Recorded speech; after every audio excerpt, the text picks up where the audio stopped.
जग्गू एक सीधा साधा नौजवान था। वो टांगा चलाता था। जग्गू, मुझे फतेहगंज जाना है, कितनी देर में चलेगा? बैठ जाओ मौसी, 3-4 सवारी और हो जाए, फिर चलते हैं। टांगा चलता जाता और गांव के लोगों के बीच सफर के दौरान बातें होती। ढाके राम की लड़की बाबू राम के लड़के के साथ भाग गई। ढाके राम रुद्रपुर ढूंढने गए हैं दोनों को। अब लड़के लड़कियों को मोबाइल दिलाओगे तो यही होगा ना, मोबाइल ने बिगाड़ा है औलादों को। एक बात बताओ मौसी, जब मोबाइल नहीं था तो क्या इस तरह की घटनाएं नहीं होती थी? जिन्हें बिगड़ना ही है उन्हें कौन रोक लेगा? और फिर एक साथ भागने में बिगड़ना क्या? प्रेम करते थे एक दूसरे से, साथ रहना चाहते थे, इसलिए भाग गए। अगर गांव में साथ में रहने की आजादी मिल जाती तो भागना भी नहीं पड़ता। अरे जग्गू, तुम इतने शांत क्यों बैठे हो? तुम्हारी शादी की बात आगे बढ़ी कि नहीं? अभी तो बात आगे नहीं बढ़ी है चाचा। सोनपुर से जो रिश्ता आया था उनका अभी तक कोई जवाब ही नहीं आया है। मैं तुम्हारी शादी करवाता हूँ। मेरे गंज गांव की लड़की है, 5 भाइयों की अकेली बहन है। रविवार को तुम मेरे साथ लड़की के घर चलना।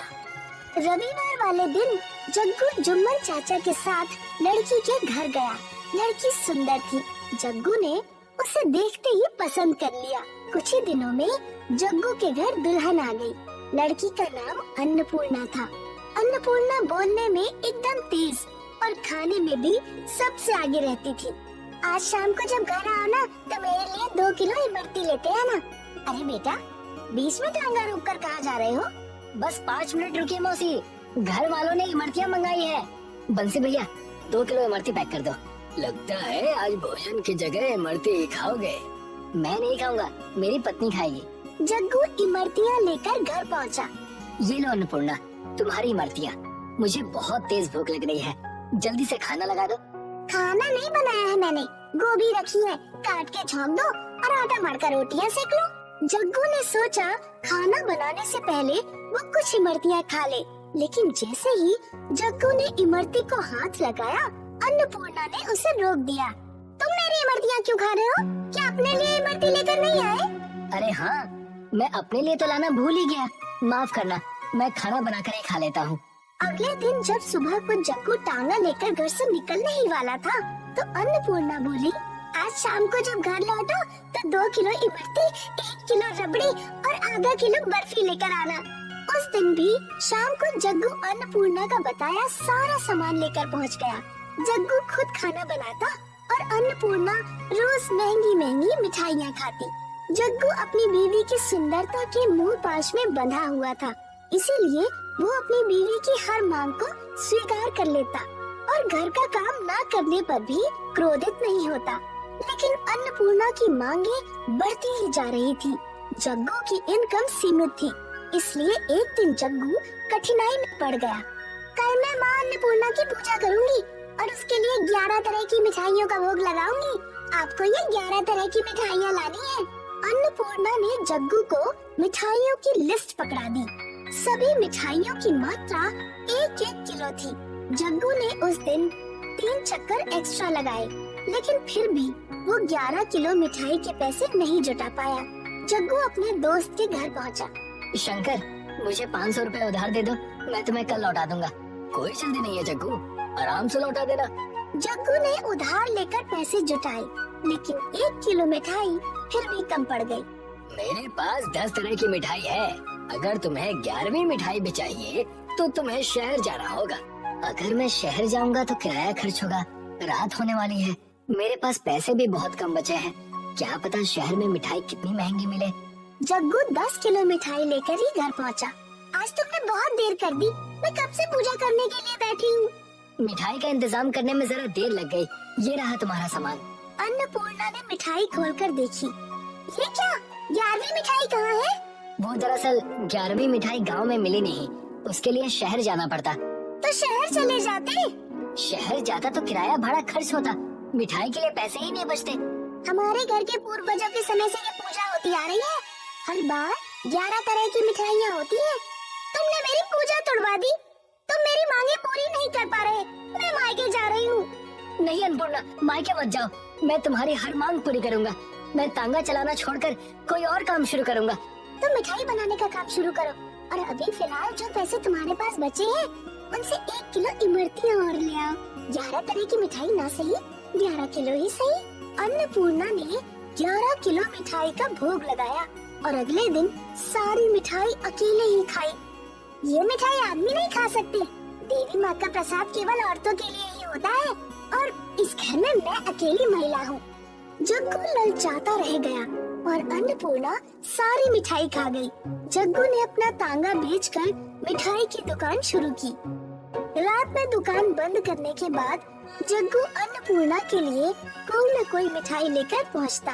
ज्यादातर अन्नपूर्णा इमरतियां ही मंगाती थी। आप बहुत कम इमरतियां लेकर आते हो, मैं अब हर शाम दुकान पे ही आ जाया करूंगी। अन्नपूर्णा ने दुकान पर जाना शुरू कर दिया। जग्गू जितनी मिठाई बनाता आधी तो अन्नपूर्णा ही खा जाती। जग्गू को धंधे में घाटा होता जा रहा था, फिर भी पत्नी कहीं मायके न चली जाए इस डर से जग्गू ने अपनी जान पहचान के लगभग सभी लोगों से कर्ज लेकर मिठाई बनाने का काम जारी रखा। लेकिन ऐसा कब तक चलता? आखिरकार एक दिन सारे कर्जदार जग्गू के घर पहुंच गए। जग्गू, तुम भले आदमी हो, ये सोचकर हमने तुम्हें पैसे दे दिए, लेकिन तुम तो कर्ज लेकर भूल ही गए। अब या तो हमारा कर्ज लौटा दो या ये मकान खाली करो। तुम्हारा घर बेचकर हम अपना पैसा वसूल करेंगे। जग्गू के पास पैसे तो थे नहीं, इसलिए उसका घर बिक गया और सारे कर्जदार अपने अपने पैसे लेकर लौट गए। क्या तुम कुछ दिन किसी झोपड़ी में रह लोगी? मैं शहर जाकर काम करूंगा और वहाँ से पैसा इकट्ठा करके लाऊंगा, लेकिन इसमें थोड़ा वक्त तो लगेगा ही। मैं झोपड़पट्टी में नहीं रहने वाली, और फिर मैं खाऊंगी क्या? अब तो तुम्हारे पास पैसे के नाम पे एक डेला भी नहीं है।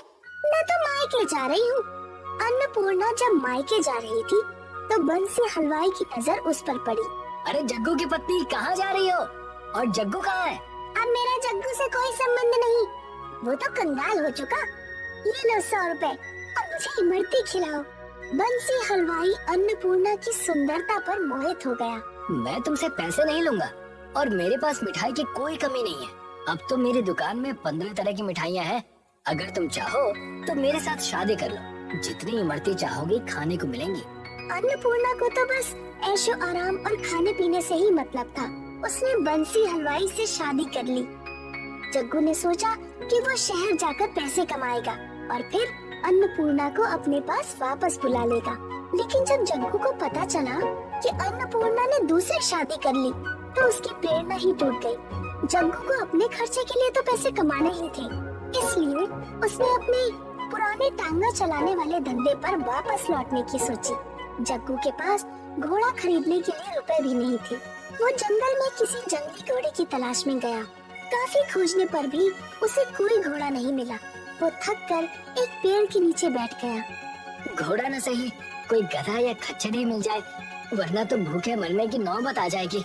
जग्गू की नजर अपने सामने के पेड़ पर गई। उस पेड़ के तने में कोई इंसान जैसी आकृति दिख रही थी। जग्गू ने एक मजबूत लकड़ी से पेड़ के तने को कुरेदना शुरू किया। जग्गू पेड़ के तने से उस इंसान जैसी आकृति को बाहर निकालना चाह रहा था, लेकिन पेड़ के तने में से एक पूरा आदमी ही बाहर निकल पड़ा। शुक्रिया बेटे, तुमने मुझे कैद से मुक्त कर दिया। आप कौन हैं और इस पेड़ में कैसे कैद हो गए? मेरा नाम रामदास है। मेरी एक बेटी थी, लेकिन उसे एक लाइलाज बीमारी हो गई थी।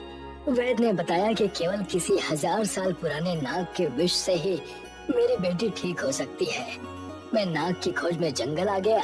मुझे जंगल में एक इमरती एक्सप्रेस मिली। वो जंगल में कुछ आगे ही है। मैं अभी तुम्हें उसे दिखाऊंगा, लेकिन पहले तुम मेरी पूरी कहानी सुन लो। इमरती एक्सप्रेस को मैंने वहीं छोड़ दिया, क्योंकि मेरा लक्ष्य अपनी बेटी को बचाना था। जिस वैद्य से मेरी बेटी का इलाज चल रहा था वो मर गया, लेकिन उसने नाग के विष से बेटी का उपचार कैसे होगा ये विधि मुझे बता दी थी। मैं अपनी बेटी को जंगल में साथ लेकर घूमने लगा।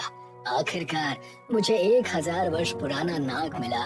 मैंने उस नाग को मारकर उसका विष निकाल लिया और विष को अपनी बेटी की नाक, कान, आँखों और मुंह में डाल दिया। मेरी बेटी ठीक हो गई, लेकिन उस नाग के साथ ही एक नागिन मेरे पीछे पड़ गई। जब नागिन मेरा पीछा करने लगी तो मैंने अपनी बेटी को एक गुफा में छुपा दिया और मैं भागने लगा, लेकिन नागिन ने मुझे पकड़ ही लिया और उसने मुझे श्राप देकर इस पेड़ में कैद कर दिया। मैं 15 सालों से यहाँ कैद हूँ। मेरी बेटी अब बड़ी हो चुकी होगी, बस उसे देखने के लिए ही मैं जिंदा हूँ। रामदास जग्गू को उस गुफा के पास लेकर गया जिसमें उसने अपनी बेटी छिपाई थी। पिताजी, मैं कब से आपका इंतजार कर रही थी। बेटी, मैं भी तुमसे मिलने की प्रतीक्षा कर रहा था। अब तो तुम बहुत खूबसूरत और बड़ी हो गई हो। बेटा जग्गू, तुम मेरी बेटी से विवाह करोगे? इस जिम्मेदारी से मुक्त होकर मैं चैन से मर सकूंगा। जग्गू ने विवाह के लिए हाँ कर दी। ससुर जी, मरने से पहले आप मुझे इमरती एक्सप्रेस तक पहुंचा दीजिए। हाँ चलो, मैं तुम्हें वहाँ लेकर चलता हूँ। रामदास जग्गू को अंधेरे जंगल में लेकर गया जहाँ एक लंबी ट्रेन खड़ी थी। उस इंजन पर लिखा था इमरती एक्सप्रेस। इंजन के पीछे बड़ी बड़ी इमरतियाँ थी। ये इमरती एक्सप्रेस है और इसके बराबर में ही इमरतियों का तालाब है। तुम इन इमरतियों को बेच सकते हो। जब इमरती एक्सप्रेस की इमरतियाँ कम हो जाएं, तो तुम तालाब से और इमरतियाँ निकाल कर ट्रेन में जोड़ लेना। इतना कहकर बूढ़ा आदमी मर गया। तुम्हारा नाम क्या है?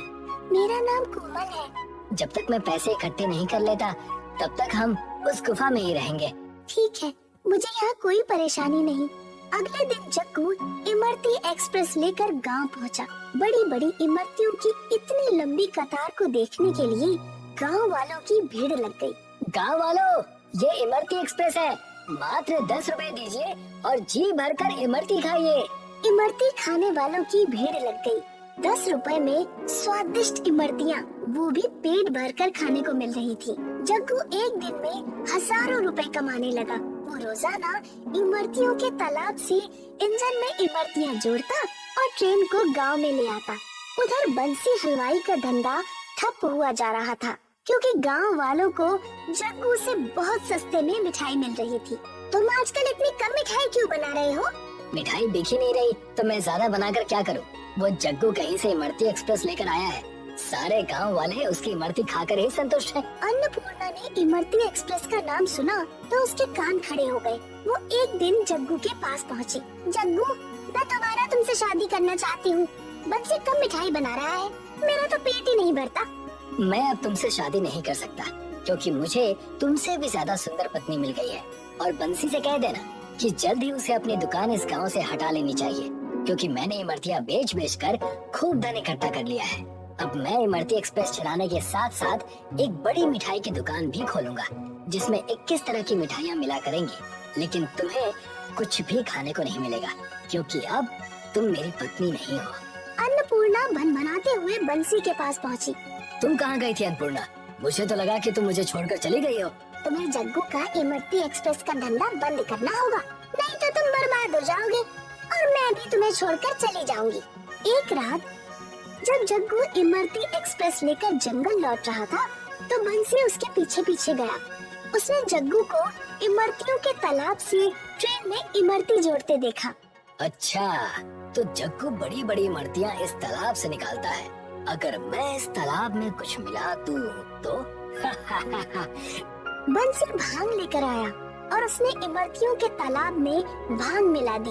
भांग वाली इमरतियाँ गांव पहुंच गई। जो भी इमरती खाता उसे नशा चढ़ जाता, लेकिन इससे लोगों को इमरती खाने में और भी मजा आने लगा। दूर दूर से लोग भांग वाली इमरतियाँ खाने के लिए आने लगे। जग्गू को भी हैरत हो रही थी कि आखिर इमरतियों में ऐसा क्या मिल गया कि लोगों की भीड़ बढ़ती जा रही है। जग्गू को इमरती का रेट बहुत बढ़ाना पड़ा। तब इमरती एक्सप्रेस के पास भीड़ कुछ कम हुई। मेरा दांव तो उल्टा पड़ गया। जग्गू तो भांग वाली इमरतियों से और अमीर हुआ जा रहा है। तुम्हारे अंदर बुद्धि नहीं है, अब मैं ही कुछ करती हूँ। अगले दिन अन्नपूर्णा ने काला जादू करने वाली एक औरत को बुलाया। तुम काला जादू करके आत्माओं, भूत, प्रेत, पिशाचों को बुलाओ और उन्हें निर्देश दो कि वो तालाब से सारी इमरतियाँ खा ले। अन्नपूर्णा, बंसी और काला जादू करने वाली औरत रात में इमरतियों के तालाब पर पहुँचे। उन्होंने काला जादू करके आत्माओं को बुला लिया। इस तालाब की सारी इमरतियों को खाकर खत्म कर दो। हमें इमरतियाँ पसंद नहीं, हमें तो इंसानों का मांस पसंद है। हम तुम्हें ही खाएंगे। सारे भूत उन तीनों के पीछे पड़ गए। अन्नपूर्णा, बंसी और जादूगरनी भागने लगे। अरे कोई बचाओ! अरे कोई बचाओ हमें! याद माए हमें खा डालेगी! कोई बचाओ हमें! इस तरह अन्नपूर्णा खुद ही अपने बिछाए जाल में फंस गई।